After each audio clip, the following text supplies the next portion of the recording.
நாட்டின் ஒற்றுமையை சீர்குலைக்கக்கூடிய வகையில் மக்களிடையே நிலவுகிற நல்லிணக்கத்தை பாதிக்கிற வகையில் உள்நோக்கத்தோடு இந்த மசோதா அறிமுகப்படுத்தப்படுகிறது.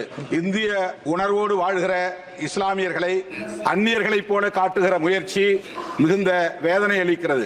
அவர்களுக்கான சுதந்திரத்தில் தலையிடுவது அரசமைப்பு சட்டத்திற்கு எதிரானதாகும். அரசமைப்பு சட்டம் வழங்கியிருக்கிற அனைத்து சுதந்திரம் மற்றும் உரிமைகளை எல்லாம் தட்டி பறிக்கக்கூடிய வகையில் வேண்டுமென்றே திட்டமிட்ட இதில் அரசு தலையிடுகிறது. வக்ஃப் போர்டு நீண்ட நெடுங்காலமாக தனித்து இயங்கி வருவதை நாம் அறிவோம். ஒவ்வொரு மதத்திற்கும் அந்த சுதந்திரம் இருக்கிறது.